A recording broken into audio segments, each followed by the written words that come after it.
咦，咁呢個又係咩嚟㗎？其他窗嗰度好少見喎。好耐冇見啦，又嚟到珠海世邦家居5號館啦。我係運營偉林。咁珠海近期成日落雨，好多朋友屋企嘅門窗都出現晃動啦、漏水嘅情況，真係好頭痛。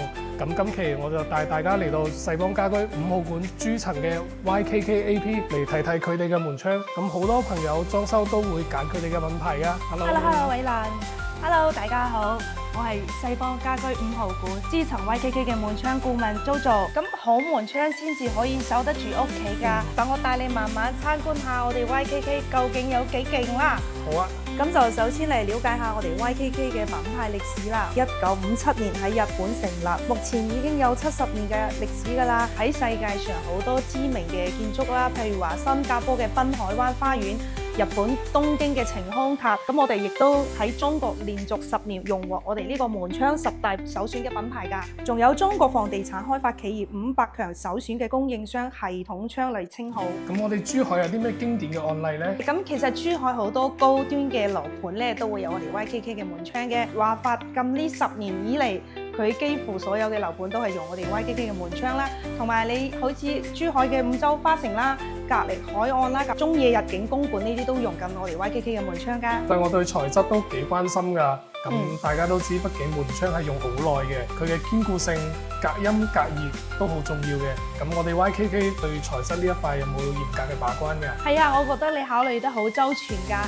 咁其實我哋 YKK 最大嘅優勢就係無論從佢嘅型材啦、五金配件咧，同埋每一粒螺絲，佢都係自己生產㗎，佢係冇任何嘅代加工，咁樣可以嚴格把控到我哋 YKK 嘅品質㗎。咁我哋 YKK 最特別嘅就係佢嘅表面處理啦，專門為咗沿海嘅區域研發出嚟嘅表面處理，叫 SG 塗層。佢係喺海邊用幾廿年，佢都唔會甩色、唔會甩皮，亦都唔會起斑點。喺我面前嘅就係我哋 YKK 嘅材料，同埋我哋一啲大眾品牌嘅材料。咁我哋點樣分別到佢哋嘅材質係好嘅定係一般嘅？首先我哋用到嘅工具叫維氏硬度計。咁我哋首先嚟測試下我大眾嘅品牌佢嘅材料硬度啦。佢呢個硬度測出嚟嘅值咧就係5左右啦。嚟睇翻我哋 YKK 最薄嘅部分嘅硬度都已經去到10啦，代表 YKK 硬度係比較結實嘅。咁聽落嚟真係好唔錯喎。咁我哋有啲咩產品可以睇下呢？有啊，呢邊睇睇啦。好啊。咁今日就帶大家嚟睇睇我哋 YKK 主推嘅一款平開窗嘅產品。咁我哋呢款產品咧有半開同埋全開兩種功能啦。如果你揀全開嘅時候，我哋可以開到90度，咁兩側嘅玻璃都可以好輕易咁清潔到。如果我哋半開嘅時候，就大概去到5至6 cm 嘅空間，通風又安全啦。咁可以見到我哋窗型嘅上邊同埋下邊咧，同時亦都會有我哋嘅華撐，佢係用鉚釘嵌入到我哋嘅型材好深嘅部分，就算你再大嘅颱風都唔使驚。咁我哋同時亦都有設計呢個兒童鎖嘅功能，係非常之安全嘅。哇，咁聽落真係幾貼心喎。咦，咁呢個又係咩嚟㗎？其他窗嗰度好少見喎。咁呢個咧就係我哋 YKK 最特別之處啦。我哋 YKK 嘅設計專利嚟㗎。平時如果我哋出差啦、旅遊啦，咁屋企嘅門窗梗係會閂密㗎。咁我哋就可以打開我哋嘅換氣功能，咁佢可以令到我哋入邊室內嘅空氣流通啦。咁我哋呢款窗型咧，亦都配防蚊紗窗，佢係一種隱形嘅紗窗嚟㗎。我哋平時唔用嗰陣時可以收埋。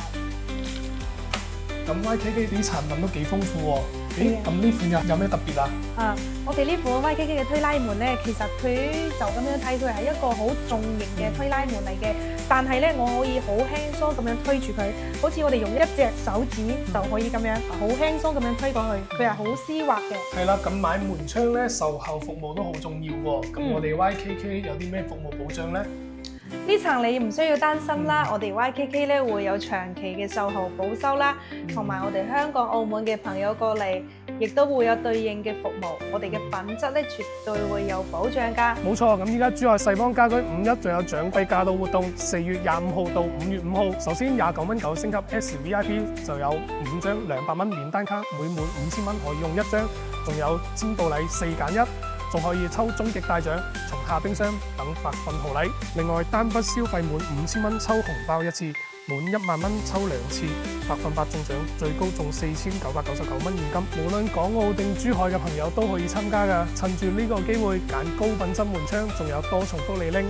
咁我哋 YKK 亦都同步參與福利疊加超抵。歡迎各位街坊五一期間嚟到我哋珠海世邦家居5號館 G 層 YKK 揀好槍抽紅包，我喺呢度等你啦！好啦，咁今期節目就多謝 Jojo 為我哋嘅詳細介紹啦，大家記得點讚、訂閱同埋分享。咁今期節目就到呢度啦，拜拜。